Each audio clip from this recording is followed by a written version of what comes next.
أهلا بيكم في حلقة جديدة من بيولوجي with أرسان. والنهاردة بنكمل كلامنا مع شباب أولى ثانوي وبنتكلم معاهم عن الجيناتيك ديزيزز. إيه هي الجيناتيك ديزيزز اللي ممكن تكون موجودة عندي وإيه الريزنز اللي فيها، وهل البري ماريج تيست مهم؟ كل ده هنعرفه على طول بعد الانترو.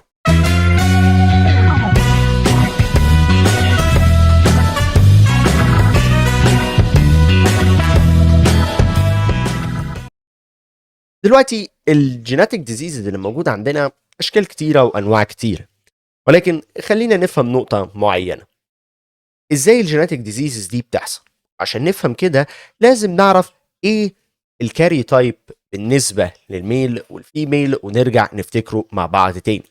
الكاري تايب هو كان الارينجمنت بالنسبة للكروموسوم according للديسندنج اوردر على حسب السايز بتاعهم from the largest to the smallest، وكان exclusion عندنا موجود هو الاكس والواي كروموسوم او الاكس والاكس كروموسوم اللي هم المفروض بنسميهم السكس كروموسوم، والمفروض يجي في الترتيب بعد الكروموسوم نمبر 7.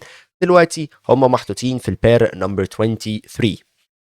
الكاري تايب كان بالنسبه للميل كان بيكون 44 بلس اكس واي، والكاري تايب بالنسبه للفيميل كان بيكون 44 بلس اكس اكس. من هنا نقدر ناخد بالنا من نقطه، انه الكاري تايب بالنسبه للميل بيكون هيتروزايجس والكاري تايب بالنسبه للفيميل بيكون هوموزايجس. وده معناه حاجه واحده، انه الميل يقدر يديني 2 تايبس بالنسبه للجميت، والفيميل تديني 1 تايب بالنسبه للجميت. الميل هيديني 22 بلس اكس او 22 بلس واي، الفيميل هتديني 22 بلس اكس بس. طيب هنا ايه المشكله؟ المشكله لما يكون عندي اب نورمال جميت، واول كيس بتبتدي معانا هنا في الكيسز دي هي كلاينفلتر syndrome. كلاينفلتر syndrome discovered by Dr. Henry Klinefelter in 1902. دكتور هنري كلاينفلتر اكتشف الكيس دي بتحصل في الميلز بس، ميلز اونلي. وهنا ده بيكون الريزن بتاعها هو الفيرتيلايزيشن لابنورمال اج، انستاد ان هي تكون 22 بلس اكس بتكون 22 بلس اكس اكس، تكون فيرتيلايزد بنورمال سبرم 22 بلس واي. الريزلت هنا بلاقي ان انا موجود عندي ميل، بس الميل دوت الكاري تايب بتاعه بيكون 22 44 انا اسف بلس اكس اكس واي. هنا ان انا بلاقي انا عندي ميل، والميل دوت ليه فيتشرز معينه.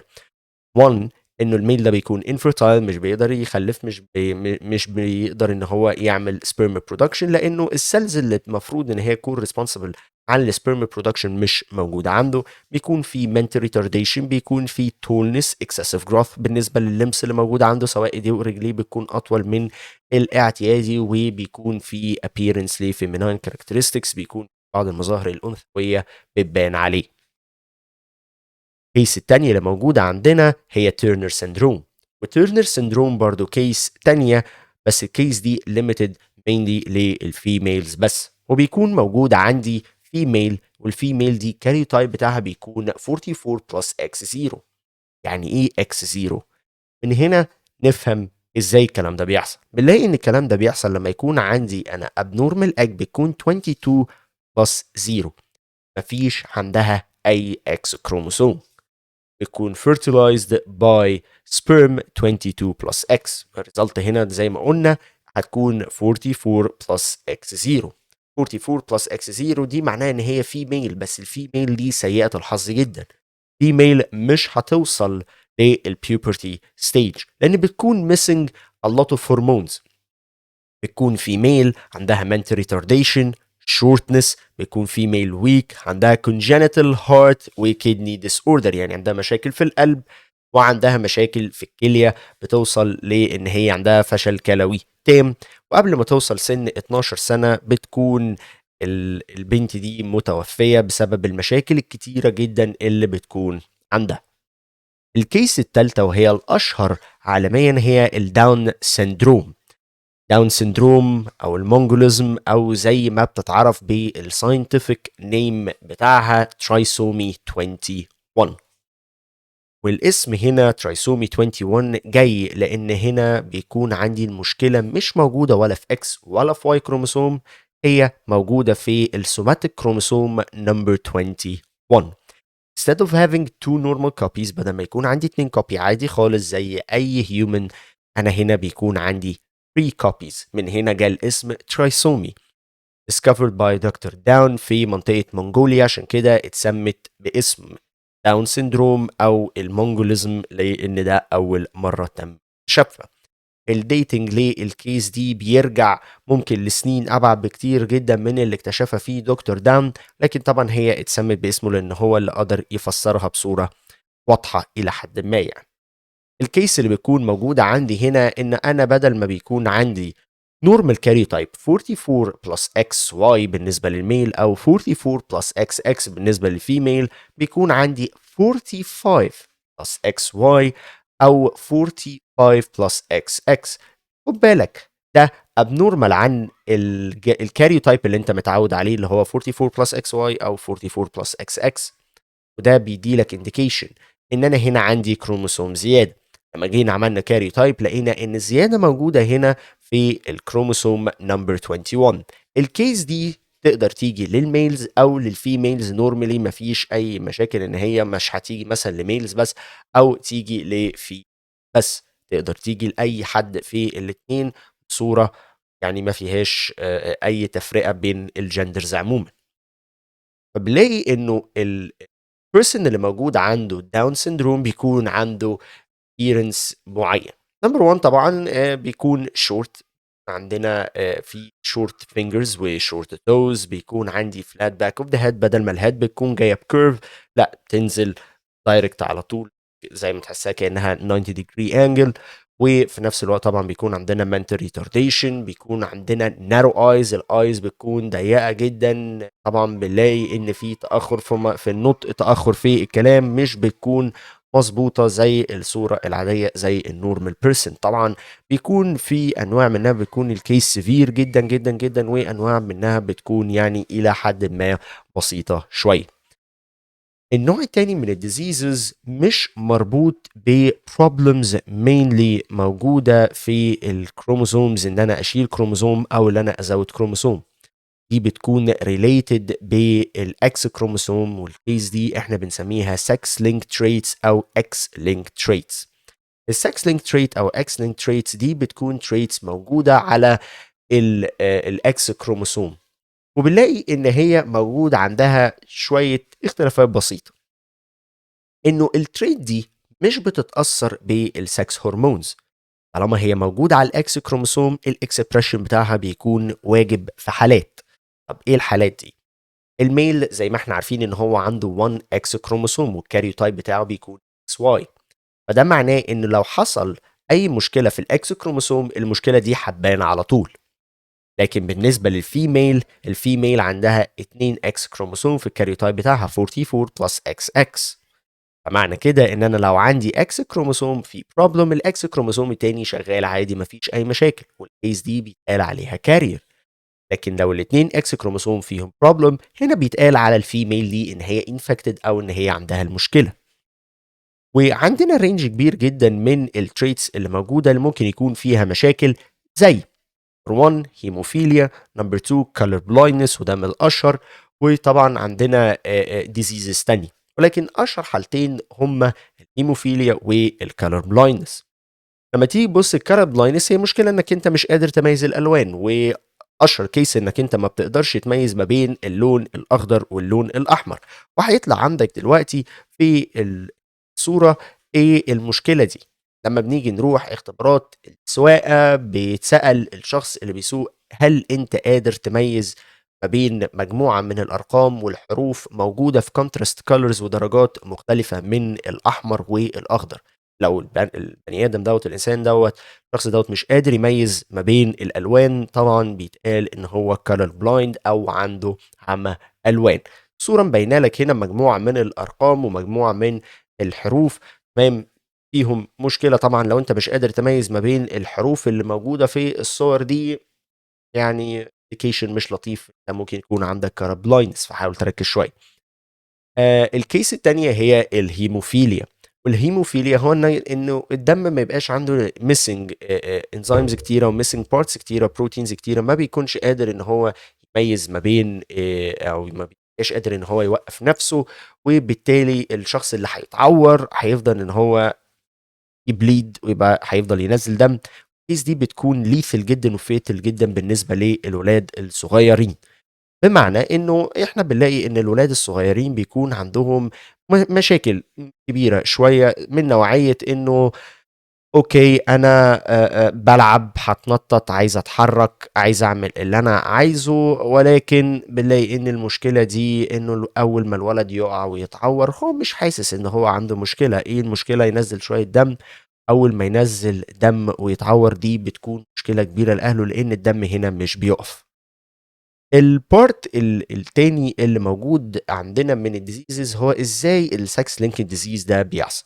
هيبان عندك دلوقتي في الصوره البانت سكوير بتاعه الانهيرتنس، وهتلاقي ان انت لو عندك شخص سليم، ميل سليم وفي ميل كارير، هتلاقي انه الشخص السليم يدي الواي كروموسوم لولاده، مفيش اي مشاكل، مش هيحصل لهم اي حاجه. هو بيدي لهم واي كروموسوم، وفي نفس الوقت هو بيدي الاكس كروموسوم لبناته. فالناحية التانية الفيميل بتاعته لو هي كارير، يعني عندها اكس كروموسوم ديفكتد واكس كروموسوم سليم، هلاقي هنا ان انا عندي كورتر الميلز الموجودين عندهم بروبلم بالنسبة ل الكاريو تايب بتاعهم، هيكونوا عندهم مثلا كارابلايند او هيموفيليا. الكورتر التاني ما عندهمش اي مشاكل، لكن الفيميل في كورتر الفيميل هيكون كارير والكورتر التاني ما عندهوش اي مشاكل. طبعا الكيس دي بتختلف باختلاف الشخص اللي موجود عندك، اذا كان الشخص دوت عنده ديزيز ولا ما عندوش ديزيز. ولكن المعلومه اللي انت لازم تكون عارفها كويس قوي ان الاب دايما هيورث بناته الاكس كروموسوم. فلو الاب كولر بلايند يعني عنده الاكس كروموسوم فيه ديفكشن، فهو هيورثه لبناته مش هيورثه لولاده، لان هو بيدي الواي كروموسوم للولاد. لو هي عندها color blindness، يعني هي عندها two defected X chromosome، فده هي هتورثه لولادها وهتورثه لبناتها. دايما الام هتورث اي حاجه للولاد وللبنات، لان الام دايما بتديني over 22 plus X، ما فيهاش الفرايتي زي السبيرمز بالنسبه للميل 22 plus X او 22 plus Y. النوع التاني من التريت هي السكس انفلونس تريت. والسكس انفلونس تريت اللي موجوده عندك دي تريتس بتكون كاريد اون السوماتيك كروموسوم، يعني من كروموسوم نمبر 1 لحد كروموسوم نمبر 22. السكس انفلونس تريت اللي موجوده عندك هي تريتس بتتاثر بالسكس هرمون، unlike السكس لينك تريتس مش بتتاثر بالهرمونز خالص، لكن السكس انفلونس تريت بتتاثر بالهرمونز. طيب، واشهر اكزامبل موجود عندك فيها هو الجيناتيك بولنس. الصلع هي كيس بتيجي بالنسبه للرجال، وخليني اقول لك ان هي مش محتاجه غير ان هي تكون موجوده على ديفكتد كروموسوم واحد بس عشان تبان عند الرجاله. لكن الستات عشان حتى لو عندها تو ديفكتد كروموسوم موجودين على موجودين في الكاري تايب بتاعها، فهي كل اللي هيحصل لها هير لوس. لو عندها 1 ديفكتد كروموسوم فالهير بتاعها هيكون نورمال عادي ما فيهوش مشاكل. لكن الميل كفايه عليه بس 1 ديفكتد كروموسوم وعلى طول هيبتدي ان هو يعاني من الجيناتيك بولنس او الصلع عموما. سواء كان عنده 2 defected chromosome 1 defected chromosome، هيبان عنده على طول genetic baldness. وفي الصورة اللي هتظهر عندك دلوقتي هيبان عندك انت ايه ال بارنت سكوير والجيناتيك كيسز اللي موجوده عندك، تقدر تجيب لك الجيناتيك بولنس لو انت ميل، او تجيب لك هير لوس لو انت فيميل.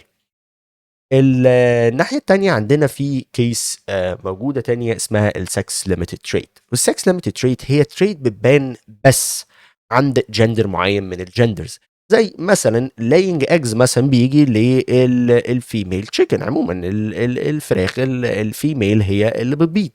تمام. خلينا مثلا نتكلم مثلا برضو عن بريست فيدنج، الرضاعة عموما بنلاقي انه الرضاعة هي تريت موجودة عند الفيميل انيمال عموما، او والفيميل هيومن. بنلاقي برضو مثلا ان انا عندي مثلا ال خلينا مثلا برضو نتكلم مثلا على الابييرنس مثلا بتاع الشعر مثلا في الوش، الدقن، الصوت الخشن، الكلام ده دي بتكون تريت ليميتد جدا بالنسبة للميل. ومن هنا خليني اسألك سؤال. لو انا عندي اتنين individual، والاتنين الاندفيدجوالز دولت معرضين ولادهم يجي لهم diseases من كل اللي اتكلمنا عنهم دول، سواء سكس لينكد، سكس انفلونسد، سواء ان هو يجيله داون، تجيلها تيرنر، او يجيله كلاين فلتر سيندروم. طبعا في رينج تاني من الكيسز التانية ريليتد جدا، دي هتعرفها باذن الله في ثالثه ثانوي. لكن السؤال اللي بساله لك هنا، لو انا عندي اتنين وفي نسبه مخاطره انه اولادهم المستقبليين ان هم يجي لهم مشاكل، هل هنا سيبهم على بدون معرفة مثلًا إن هم يتجوزوا خلاص وزي ما يحصل حظهم، ويبتدوا يعانوا بعد كده من المشاكل المستقبلية مثلًا في التعامل مع أولادهم والcases اللي موجودة عندهم، والّا لازم نعمل pre-marriage test؟ من هنا، إنه الأمراض دي بقت بتأثّر على range كبير جدًا من الناس في حياتهم، وبتأثّر على أولادهم في المستقبل بعد كده، سواء من حالات تنمُّر، سواء من مشاكل مادية، مشاكل معنوية، عدم قدرة على التأقلم مع الcase اللي موجودة. من هنا بقينا as a scientist بننصح بالpre-marriage test. الidea من الpre-marriage test إن كل part من الcouple اللي متقدمين إن هم يتجوزوا يعمل الtest اللي موجود عنده، عشان يشوف هل هو عنده أي نوع من الtransmissible disease ممكن تتنقل، زي الإيدز، فيروس سي، فيروس بي. أي case من الcases دي ممكن إن هي تتنقل للother part والّا لأ. البارت التاني ان احنا نعرف ونشوف هل ممكن التو individual دولت اولادهم يكون عندهم اي امراض مستقبليه بعد كده ولا لا. من هنا الايديا من الجيناتيك تيست او البري مارج تيست عموما، ان انت بتضمن ان كل طرف من الاطراف سليم، وبالتالي بترفع عن كابل اللي موجوده عندك البروبلمز اللي من نوعيه فاينانشال، فلوس، مش قادر يتابع، مش قادر يتعامل، مش قادر يتأقلم. وانت كده هنا بتتعامل لحد ما بتدي لهم نصيحة، وبتحاول ان انت تقلل نسبة الامراض الوراثية في المجتمع، وبالتالي تضمن صحة افضل بالنسبة للاطفال. لانه صعب جدا انه اي كابل مثلا يقول انا متيسر ماديا، ولكن انا مش هقدر اجتماعيا ان انا اتعامل مع الكيس دي. وبالتالي بنلاقي كيسز كبيرة جدا انه في اولاد كتير في الملاجئ، يعني وده شيء يعني مش لطيف على الاطلاق خالص يعني. البارت الاخير اللي هنتكلم فيه النهارده هو الجينيتك فينجر برنت. والجينيتك فينجر برنت لما هنتكلم عليه النهارده، خليني هيستوريكال باك جراوند. 1984 ساينتست مشهور جدا اسمه أليك جيفريز. أليك جيفريز طلع يتكلم عن التريتس اللي موجوده في الدي ان اي، وطلع يتكلم عن السيكونسز اللي موجوده في الدي ان اي، وقال باختصار هي مجرد repetitions، مجرد تكرارات بعد several numbers. يعني بعد كميه معينه بلاقي ان التكرار بيتعاد تاني. ولكن بعد سنه واحده سنة 1985 أليك جيفريز طلع عكس كلامه على الإطلاق، وقال أنا كنت غلطان في 1985. قال إنه each individual has a unique DNA has a unique genetic fingerprint، except طبعا بالنسبة ل يعني مثلا توينز. طبعا وطبعا التوينز مش بيكونوا توتالي ايدنتيكال في الدي ان اي بتاعهم، في اختلافات بتكون موجوده فيها، ولكن ده الكلام اللي أليك جيفريز طلع قاله في سنه 1985. احنا دلوقتي عارفين انه ايفن حتى كمان التوتالي ايدنتيكال توين في بينهم اختلافات كبيره جدا جدا جدا، حتى لو هي مش ملحوظه. لا، في اختلافات موجوده على الدي ان اي ليفل بتاعهم. لكن أليك جيفريز في 85 طلع قال الكلام دوت، وعمل بيتنت انه كلمه جيناتيك فينجر برينت دي كلمه متسجله باسمه لحد دلوقتي. جيناتيك فينجر برينت نفعتنا في حاجات كتيره جدا. نفعتنا في الفورنزكس. مثال مثلا احنا نعرف مين عمل جريمه ما في مكان ما، بان احنا نقارن دي ان اي بتاعه بالدي ان اي اللي موجود في الكرايم سين عندك، وان انت تقدر تنفي مشاكل بالنسبه لناس كتير. ناس كتير اتسجنت ظلم، قدرنا نبعد عنهم كل المشاكل دي، وبعد ما اتسجنوا ظلم طلعوا. وناس كتيره بعد ما كانوا فري وبعد ما عملوا مشكله كبيره وجريمه ما، الناس دي رجعت للسجن، اتسجنت، والحق يعني زي ما نقول رجع لاصحابه. هنا في الكيس دي قدرنا كمان ان احنا نعرف اكتر عن الجيناتيك ديزيزز، قدرنا كمان ان احنا نعمل ديزاين لادويه بتكون تارجتنج لكيسز معينه وتقدر تعالج الديزيز بصوره مور افيشنت، ونقدر نعمل تailoring للميديكيشن بصوره افيشنت اكتر واكتر. قدرنا كمان نفهم الايفولوشنري ريليشن شيب ما بين الاورجانيزمز وبعضيها، وقدرنا نفهم ازاي الاورجانيزم اتطورت across the years من اول الكامبريان اكسبلوجن لحد دلوقتي. كل الكلام دوت الدي ان اي والجيناتيك فينجر برينت قدرت توضحه لنا من اول البدايات والاكتشافات بتاعه الدي ان اي، واول صوره لروزاليند فرانكلين في الستينات، وان واتسون ان كريك يقدروا يعملوا لنا الدي ان اي موديل اللي موجود عندنا، ويوضحوا لنا ازاي الدي ان اي موجود في صوره دبل هيلكس وتو ستراند، وان هم وايندنج حوالين بعض. كل دي بارت كانت مهمه قوي قوي قوي بالنسبه الساينس، بالنسبه للدي ان اي يكون في صوره efficient اكتر واكتر واكتر على مدار السنين. كده نكون وصلنا لاخر حلقتنا النهارده. ما تنساش تعمل لايك سبسكرايب وشير مع كل اصحابك، ويا ريت الفيديو دوت يوصل ل يعني فيوز كتيره جدا، عايزين لايكات كتيره وعايزين فيوز كتيره جدا على اليوتيوب تشانل بتاعتنا بيولوجي وذ ارساني، واشوفكم في حلقات جايه كتير.